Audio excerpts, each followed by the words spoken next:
Welcome to our July Crescendo Connect Conversation. My name is Lisa Griebel, and I am president of Crescendo. And as always, I'm so excited to see all these people joining our calls. So thank you so much. It really means a lot. And it's just such a nice way to continue to keep our community connected. Before we get started here, I just want to set the context for the Crescendo Connect Conversations. So the purpose of our conversations is to provide you with an opportunity to learn more about how practitioners are building emotional intelligence into their practices. So that said, it's my pleasure to welcome Sue Stanek as our guest speaker today.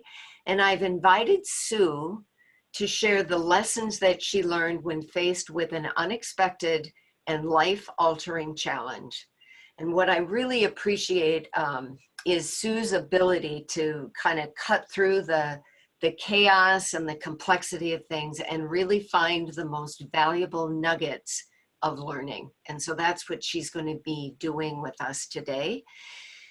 So as you listen to her presentation, what I'd like to ask is for you to reflect on the EI skills that you all are accustomed to working with, and to see if you can identify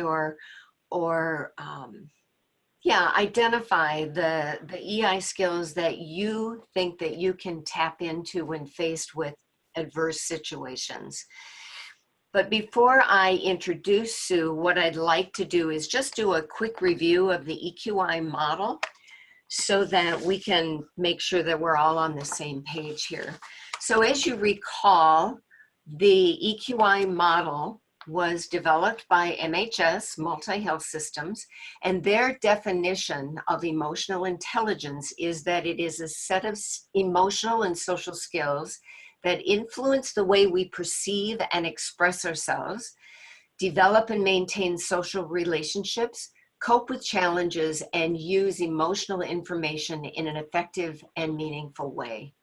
So as we look at the model, what we see is that emotional intelligence is at the core of the model, and it's surrounded by these 15 emotional competencies.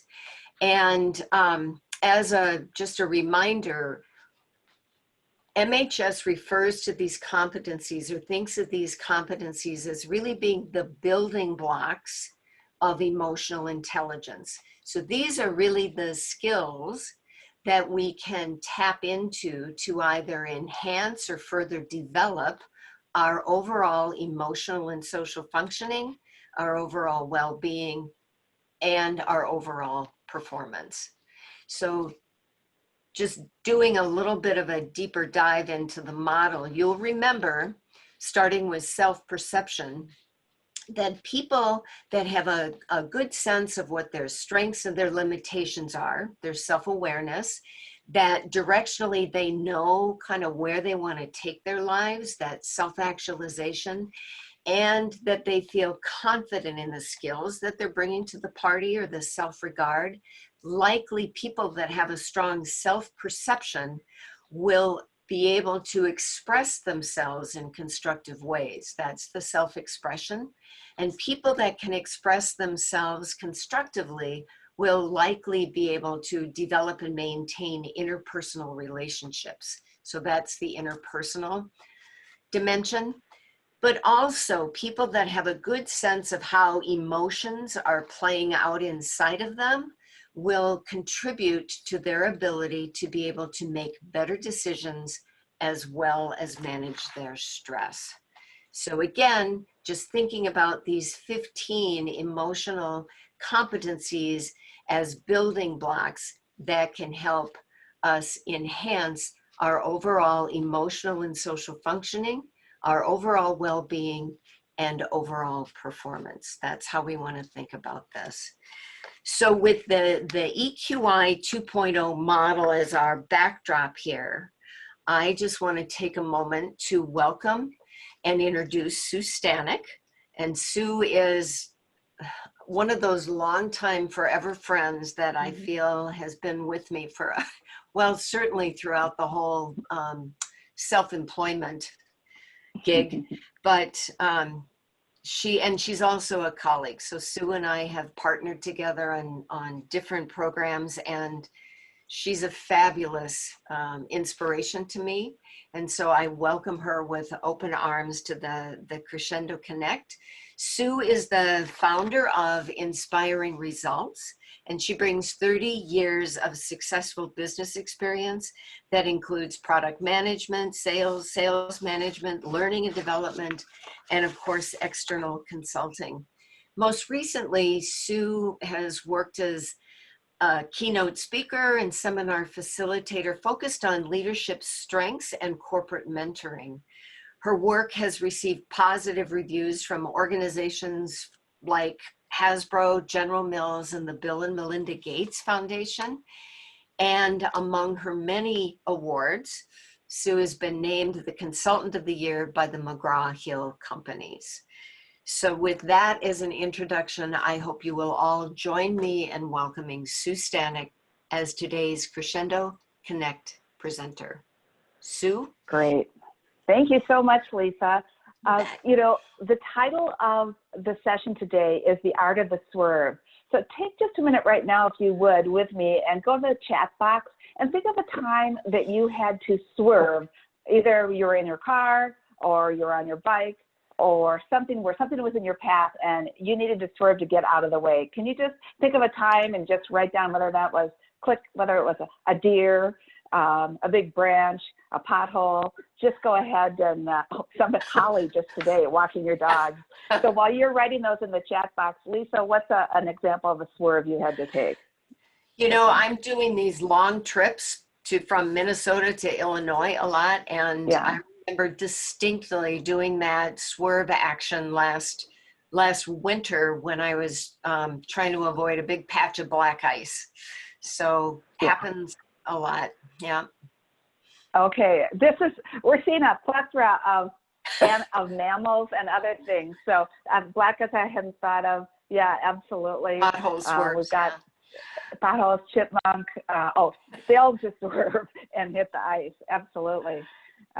So, you know, I just wanted to take you there for that moment, and please add in if you haven't already, that sense of in the moment, it is the energy and everything is right around what's happening at that moment. But the art is swerving around it or getting back on the road. Mm-hmm. And that's what we're going to talk about today. I wish I could take full credit for that title, but I took that from Michelle Obama. When she was interviewed, she was asked, what did your husband teach you? And she said, he taught me the art of the swerve. And I thought that is such a descriptive title. And for me, the art of the swerve is stronger because of challenging times, not just in spite of or making it through, but actually a challenging time where I had to swerve in order to survive and then ideally thrive would make me a better person if I chose it to. So that's what we're about today. I'm going to share with you some insights. I'm going to give you 5 key how-tos, and I'm going to ask you at the end to chat out what it was, a point that was made that was either a great reminder for you, an aha, something you hadn't thought of before, or likely something you needed to get back in the front of your mind. There's a quote I like, which is, we need to be reminded more frequently than we need to be instructed. So today might be that reminder self-care session that you're a part of, rather than a brand new theory on leadership development or EQI, and yet it all relates to each other. So with that in mind, did you know that let's see, Lisa and I are working on, there we up. We're just gonna have fun here, aren't we, Lisa? Let's see here. Let me just check something out. There we go. We're in good shape. I don't know if you're aware of this, and maybe you are. This was fairly new to me this winter, that the Chinese symbol for crisis, as it appears, is actually made up of 2 characters. And that's because in the Chinese culture, it combines both danger and crisis as danger and as opportunity. You know, and I had to ask myself, do I look at crisis that way? I tend to look on the left-hand side, the danger side, but in fact, it can be an opportunity as well, not either or. And when I began thinking about that symbol, it reminded me of a great TED Talk by Shawn Achor, who has done extensive research on happiness.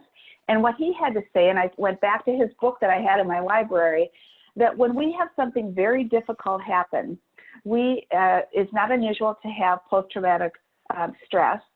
And there are a subset of people that when they go through something traumatic, they choose post-traumatic growth. That in fact, it can catapult us into a better space by growing from it. And he also referred to it as adversarial growth. And so to me, in that Chinese symbol of crisis, that it's also an opportunity, this is that opportunity subset.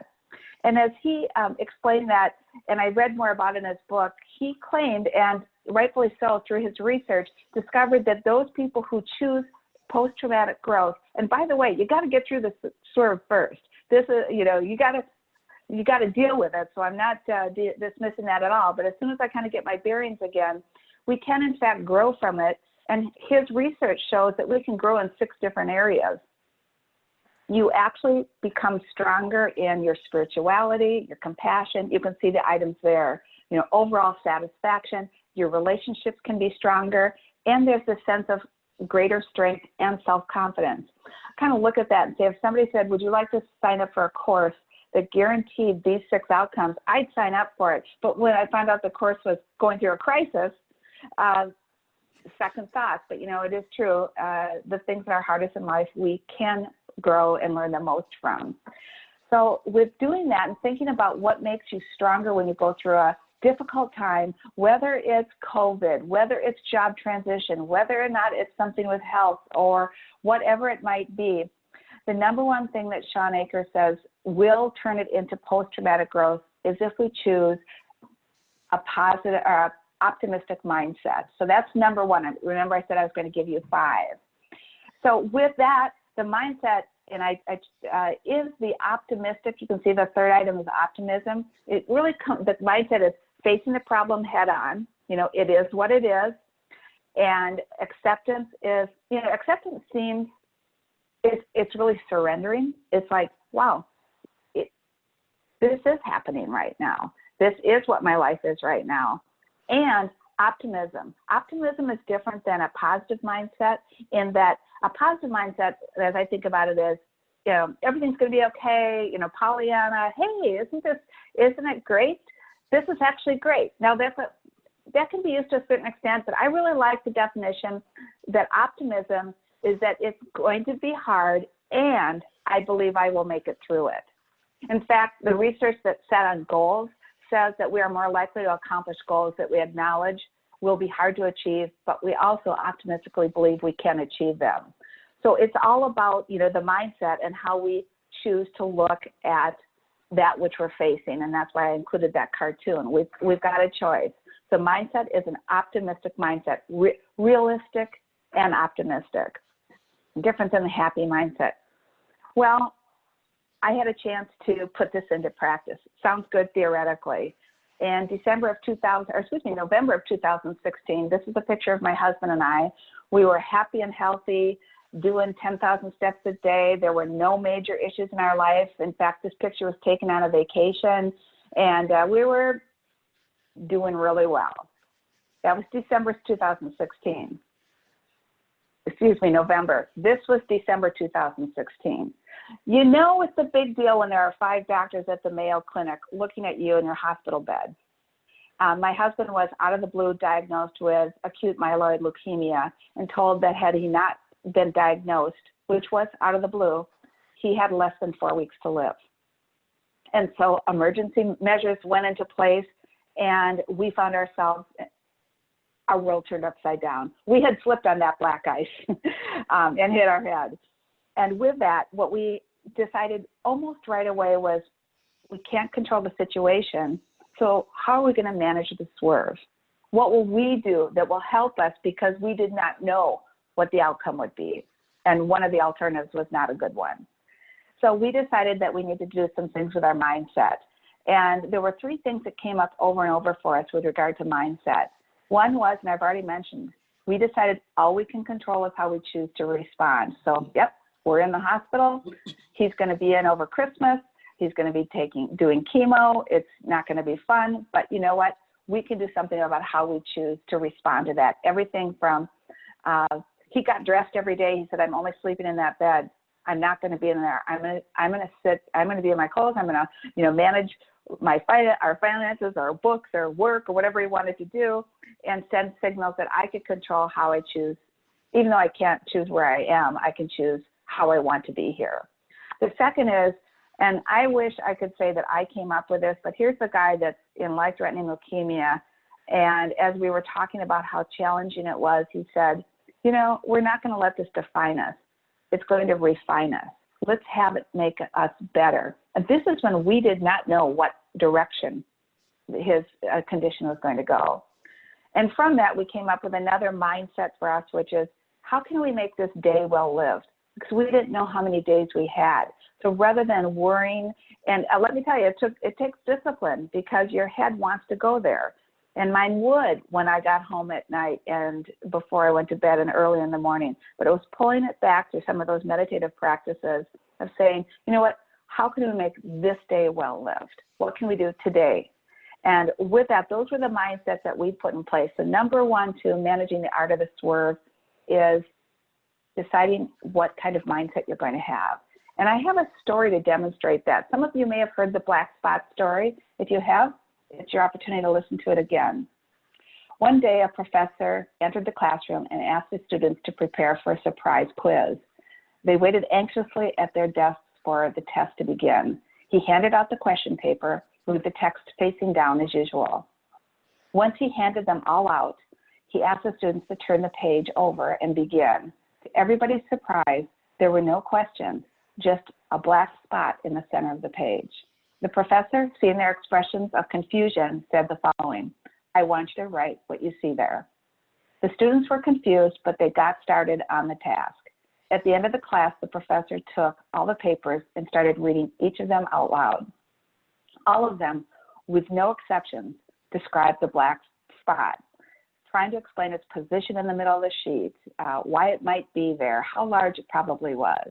After all of the answers had been read and the classroom silent, the professor explained, I'm not going to grade you on this. I just wanted to give you something to think about.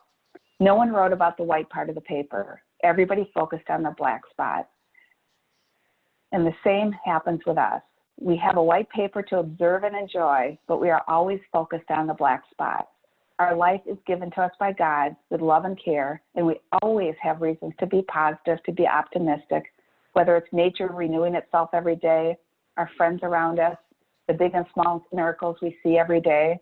However, we do have a tendency to focus on the dark spots, what's wrong with our health, money concerns, the complicated relationship with a family member, the disappointment with a friend, what could happen, what we don't have versus what we do have.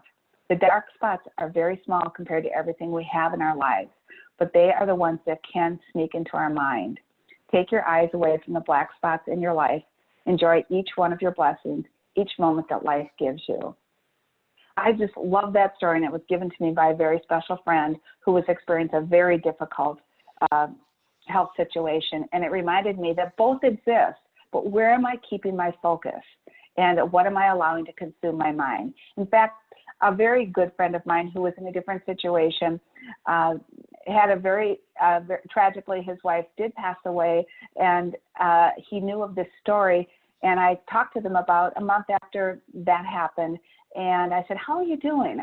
How's it going? And he said, well, the black spot's pretty big, but I can still see the white on the edges of the paper. So I think I'm doing okay and moving in the right direction. Just that whole idea of a mindset is what we choose to see, and accepting that it is what it is, and to acknowledge the white spots that are, or excuse me, the white edge of the sheet of paper as a metaphor for us. And again, my husband becomes my hero. This is a way in which to acknowledge the white area, to get the focus off the black spot. And that's to daily, number 2, acknowledge your pluses. Now, I consciously and proactively use the word pluses rather than gratitude. I hear gratitude so often that, one, it feels overused to me sometimes. It takes away a little bit of its power. And second, it sounds huge to me. Well, what I think is important, especially when we're going through very difficult times, is to acknowledge those, whatever those pluses are in your day. And this photo is of my husband's home office. The day he went into the hospital, by the way, he's alive, he's here today, 2.5 years later, against all odds. And he did spend over 70 days in the hospital, 16 trips to Houston, Texas for a clinical trial, and 100 days at Mayo Clinic for a bone marrow transplant. So he had his swerve was big and wide and long. But what he's showing on his office there is from the day he went into the hospital, we bought one of those desk-size monthly calendars, and we put it up on the wall. And every night I would say, okay, what was your plus today? What were your pluses today? And he continues and has continued to do that for the last 2.5 years. And so this is some of his monthly calendars. And it might be something like, the nurses tried to comfort me, or, well, this was a couple summers ago, the Twins beat the Yankees. And, you know, something like that. It didn't have to be a big deal. But did you know that the only being that can multitask is a pigeon? That's actually true. So when you even take those few moments to remember your pluses, it takes your mind off of whatever it is that's pressing in around you. And I had to say, what's good for him must be good for me as well. So what I did was I just bought one of these small calendars from Office Max or whatever. And what I do is that the following morning, every morning is one of my first things I do is I think about the previous day and say, you know, what were my pluses? And you can see there that it doesn't take a lot, but it was just like, what was that moment that, you know, that tuna salad really hit the spot? Or acknowledging that when I was riding my bike, it was warm and it was sunny. And just taking that moment to remember the pluses, it balances the heaviness and it helps us see the forest through the trees, especially when the tree is like a black spot in a difficult situation. So number 2 is to remember the pluses and do that on a daily basis. Number 3 is to connect with your, what I call BBOs. And those are the people in our lives that we're better because of. Quote I like is, we take on the flavor of what we're marinated in. And that very much applies to the people that we are connected with. I think of 2 people that make me better. And one is the people that at the end I say to myself, I like me best when I'm with you. They bring out the best in me and steer me away from the less than best part of me, whether it's thinking negatively, being sarcastic, being less than optimistic, maybe chatting about others in a way I might later regret or wouldn't want me to be chatted about in that way. Who is it that I'm best with because they bring out the best in me and I want to be like them. I want to be like you. Then the second group is I want to be better because of you. So there's I like me best when I'm with you, who I am. And second is I want to be better because of you. Those are the mentors in our life. They may not even know there are mentors. It could be very informal, but it's like, you know what? You've got more of what I want. And you want me to stretch and grow. And you cause me to look at things in a new and better way. In fact, I was having a conversation with a friend the other day about our current, about something. I'll just put it that way. And I said, you know, my thing is that complex problems do not have simple answers. And she goes, well, sometimes they do. And she's right.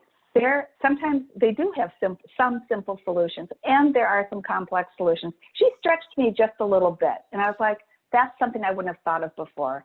And that is the greatest compliment, and how you can identify a mentor is when you find yourself either thinking or saying, you know what, I wouldn't have thought of that before.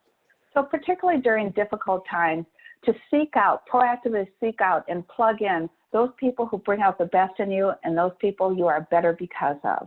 Whether that's in a group setting or a one-on-one. There are 3 of us that have been meeting for over 10 years from 7 to 8 a.m. on a conference call. And they're my BBO friends for sure. And they bring out the best in me and cause me to, actually they fall in both categories, and that can happen as well. So my question to you, and I hope you're thinking about, who am I proactively connecting with that I am better because of? And that idea of getting outside yourself, who is better because they're exposed to you and the way you look at life? So number 3 is better because of friends, and best and better because of. and they are precious, and they wait. They're the ones that wait on the side of the road when our schedules are too busy. They're the ones that we connect with, and they understand our flaws and allow us to be vulnerable. They do wait, though. And so my challenge to each one of us is, what are we doing to proactively and regularly get together with those people, because they help us manage the swerve. So connect with your BBL friends. That's number 3. I'm going to introduce number 4 to you, but before I do, I'll give you another quote, which is, a person wrapped up in themselves makes a very small package. Person wrapped up in themselves make a very small package. And you know what? When we're going through a crisis, there is a moment where it's really appropriate to be wrapped up in ourselves. But as we move through it to manage it, we need to also get outside ourselves. And a way to do that is to be a generous gift to others. Your package gets bigger. You have more to offer when we do get outside of ourselves and put others' needs and wants and I want to say desires, just be thinking of someone besides the mirror, looking back at ourselves, which I know is not a controversial thought. I do want to suggest that there are ways to do that, with just have to do with what we bring from the inside to the outside. And that is, you know, choose to be grace personified. My husband, who's got a finance background and an accounting background, he was kind of, you know, things were black and white. This was good, this was bad, whatever. And what he said, a way in which he said he was transformed through his crisis, was that everybody is carrying a burden. Always be kind. Everybody has a hard battle. It just might not be as visible. So with that kind of mindset, it's being generous. And some ways to do that, the very tools are, you know, don't major in a minor. And when we're in crisis or when we're in a very difficult time, our nerves tend to be a little closer to the surface, and things that would bug us, things that would hurt us, being reactive rather than responsive is present, and we need to work with that tension. I would love to say it, except for me, but it's especially me. There was a time where I was at a Starbucks and I wanted to pay cash. I was 11 cents short. She said I should use a credit card. I didn't want to do that. I won't go into the details of what happened after that, but it is not something I would like replayed as Sue at her best. I chose to majorly, it was just inappropriate when I look back at it. In the moment, it felt so right, but that was because I was not in a generous mindset. It's like, you know what, we'll work this out.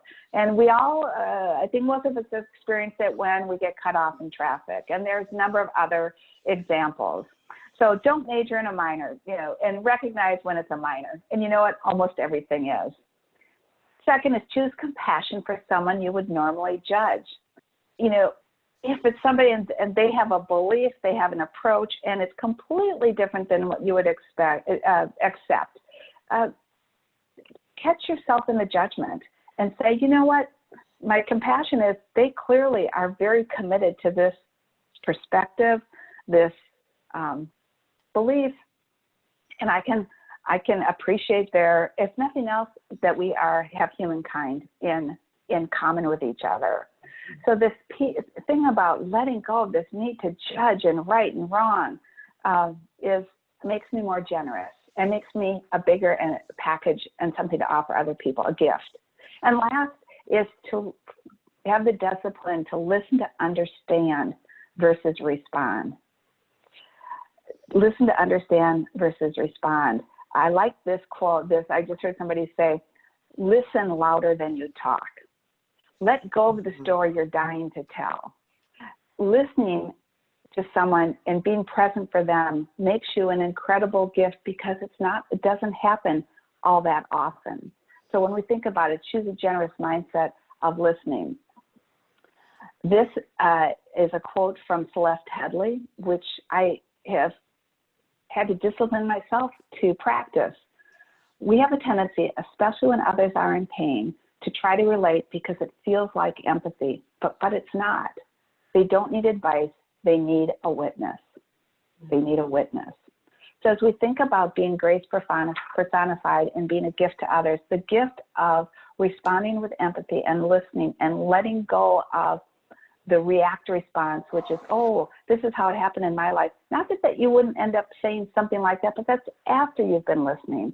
So as we think about the way to manage the swerve and have a generous mindset and getting outside ourselves, sometimes it's letting go of what we want to tell them and simply being a witness for them. So another way in that particular topic. And lastly, what I want to mention about being a gift to others is to turn intent into action. We judge ourselves by intent, and yet others oftentimes by action. We judge ourselves by intent, others by action. Oh, I just did it this past weekend. We have an aunt who's 85 years old. 4 days, my husband and I said, we got to call Shirley. Oh, we need to call Shirley. Finally, yesterday, like, we are calling Shirley. And she's someone that it's helpful for her to hear from somebody. She lives by herself and so forth. It happens so often that we oughta, turn it into action. Don't, and then don't ask, just do it. If somebody is just going through something, anything, it doesn't have to be his thing, is go ahead and send them a card. That's my pro tip, is that you can get cards at Trader Joe's for $1. You can get them at the dollar store for 50 cents. Kind of ironic there, but what I do is I keep a stack of cards on hand and a stack of stamps on hand. That helps bridge the gap between intent and action a whole lot more than if I had to think about it and then decide if I really want to spend $5 on a card, which tells you something about me.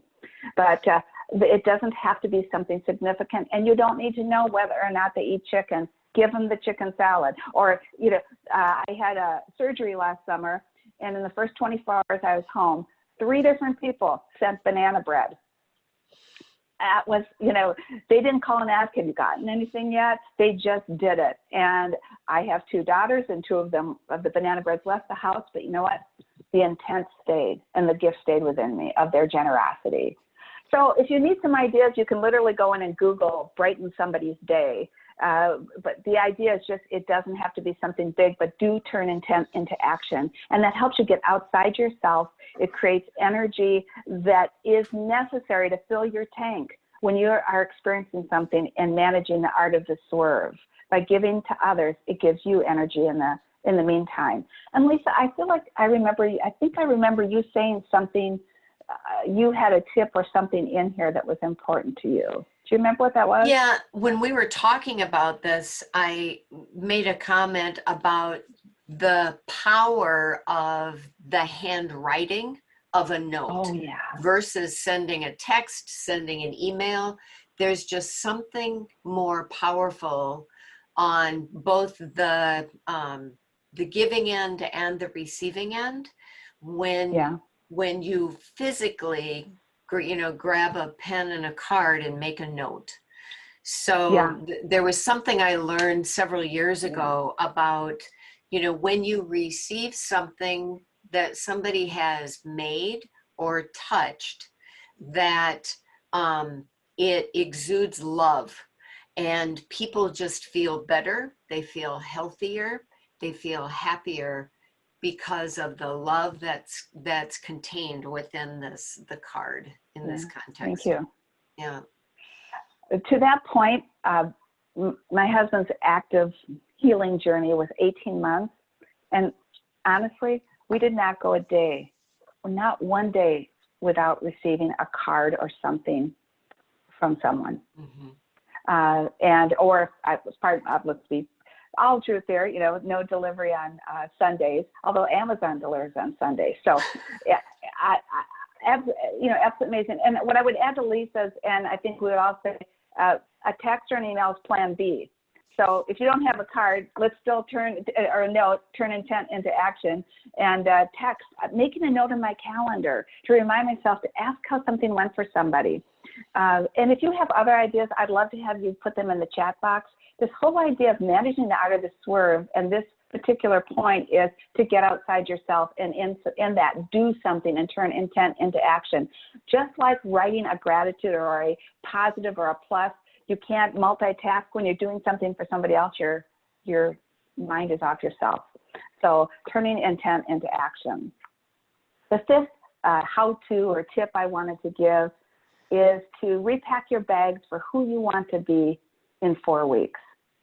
So a little background here. I was about 4 weeks into COVID, and I had slipped into some reactive behaviors, and I had a wake-up call myself and just said, you know what, this is not going the way, you are not being the person that you're not being at your best. I don't like me best when I'm with me. And normally I do.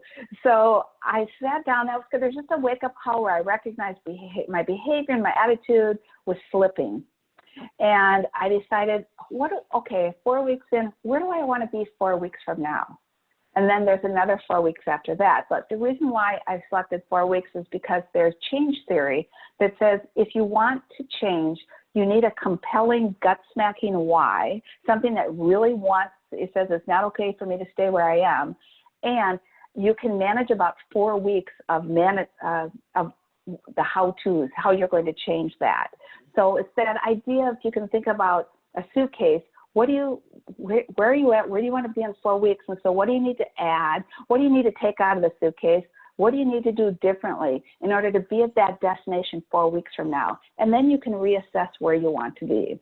What I had realized is I have a daily practice of starting my morning with some meditation.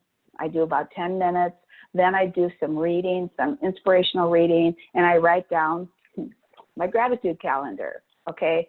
Not until after that can I look at my technology. Can I look at my emails? Can I cruise Facebook or whatever it is?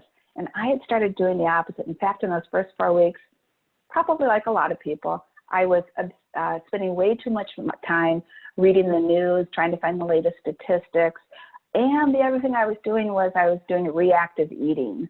I'll just say it wasn't me at my best. And it was leading me in a direction I didn't want to go. So between setting up my daily practice, getting the discipline, so it was nothing new, it was just putting the discipline back in place, choosing to shift my eating to be eating healthier things, and putting some more exercise that was doable in my life instead of saying, nothing's available, I can't get to my gym. I decided to manage the art of the swerve rather than let it manage me. So thinking about repacking your bags for who you want to be 4 weeks from now, it's reasonable. That's a bag I can lift up and handle, and it's not so far out that it's close enough that I need to hold myself accountable, but far enough out that I can make some change. So getting back to the mindful mornings and whatever it might be for you of repacking your bags for who you want to be in 4 weeks. The art of the swerve, I've mentioned 5 different things. One is to have that optimistic, realistic mindset. Remember, it's acknowledging that it's real, that it's there, and that you can make it through it. You will make it through it. In fact, back to my husband, he's the one that said, Sue, no matter what the outcome, you will get through this, and so will I, no matter where each of us is at the other end.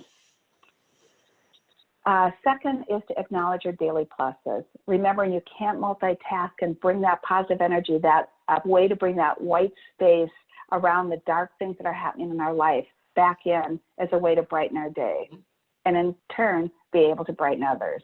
Third is reconnect and connect and be proactive to hang out with people. When you marinate yourself in, you take on their flavor and you like it. So those of you, I like me best when I'm with you, and I like me better, I want to be more like you. Be that gift of generosity so that your gift to others is big rather than wrapped up in that very small package of ourselves. And lastly, repack your bags for the next 4-week destination so that you can be the person and grow from the swerve that you're experiencing rather than react to it. And that was what hit me, is I didn't want to, I'll just be vulnerable. I don't want to survive COVID. I want to thrive. I want to be better because of. I want to be able to look at this as other challenges in my life and say, how did I do that well? And by the way, we are always role modeling whatever our behavior is, conscious or subconscious, to those people around us. And I want to be someone who ignites and inspires others of how we can manage the unforeseeable and become better because of it. In fact, last thing I will say is, as my husband said, we never wanted cancer in our life, but we are better people, absolutely better people because of it. And so I give much of the credit to him for leading the way and managing the Swerve that applies in the ways to do so to other areas of our life. And I hope a nugget in there for you. I know Lisa's going to ask a few things, but while she does that, I'm going to ask for just a pause here to say, what was the nugget that you needed to be reminded of today, or hit home, or something that you want to pass on? Was it something new? Was there a phrase that was said? Can you take a moment right now and give me some feedback and a little processing for yourself as this relates to your EQI and the connections you make there? Whatever it was, what was the nugget that was important for you? You are investing an hour of your day to do this, and I'd like to get some feedback about what you don't want to forget after we disconnect in a little bit from this webinar. So I'll be looking for those in the chat box while I turn it back over to Lisa. Yeah, thanks, Sue. You know, as always, that you bring such inspiration and food for thought whenever I sit in on one of your presentations. So thank you for that. And I'm gonna take your lead here, and I'll tell you that there were a couple of things that jumped out at me as you were describing these 5 different practices. So, you know, the repacking your bags for the next 4-week destination, what I was thinking about is which of the 15 EI competencies are going to help me do that. And the beauty, I think, of the EQI is the flexibility of all of the competencies.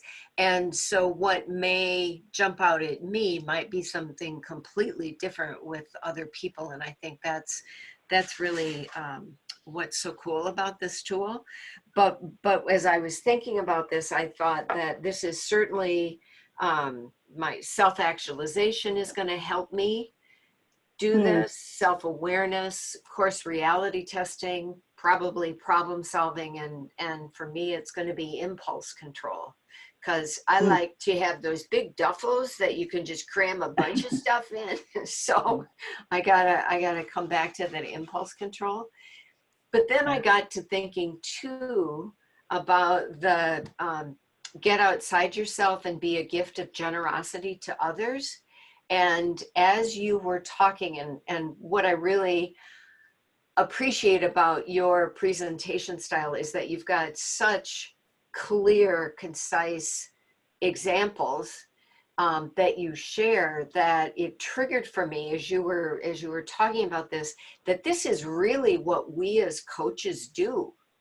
I mean, this is when we really shine for our clients, is that just being able to step back and listen, and remind me again, listen as loudly as you speak. That just really resonated with me.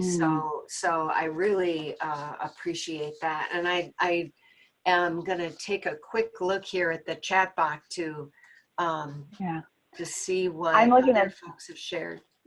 Yeah, I'm looking at the chat box as well, and there's a lot of people that the BBOs was important. Yeah. And now it's very interesting. And the reason why I say it's interesting is at other times I've done this presentation, there have been different themes that have emerged, but within this group, BBO is important for a number of people. They're repacking their bags and just that whole people connection. So I'm a really thank you all for being be a witness one too. Thank you. You never know what's important, and you know, every time I do this presentation, it's like, oh yeah, that's the one I need today, and I need to be reminded of. Right. So different times hit at different points. Anyone want to chime in? So unmute yourself and share thoughts, comments, reactions. Because I said we really like to hear your voices. So, Lisa, this is Holly. Are you surprised that I unmuted myself? No, neither is Sue. So I popped it in there about the BBO thing. For me is really relevant and resonating right now because of our physical distancing. And I mentioned that too because, no lie, I was on a call with one of our business groups this morning, and it's a group that I wouldn't normally identify as a team, as a group of individuals that need each other. They're usually pretty independent. They don't tend to rely on each other. They collaborate well. Sure. So don't get me wrong, they absolutely do it. But that social aspect is not something that you associate with this group of people. They don't tend to work that way. And what they're finding right now is that people are more engaged and more involved in some of the more non-specific agenda types of things because they feel very distant from one another. And so the natural happenstance of surrounding yourself with your BBOs, because you would gravitate towards them if they are in your work environment naturally, is missing. And so it's really about how are we creating that space for people and how are we providing it for others? Huge. I think that conscious effort piece, Holly, is key. Yeah. Yeah. Thank you for sharing that. Thanks, Holly. Right. Anyone else want to chime in?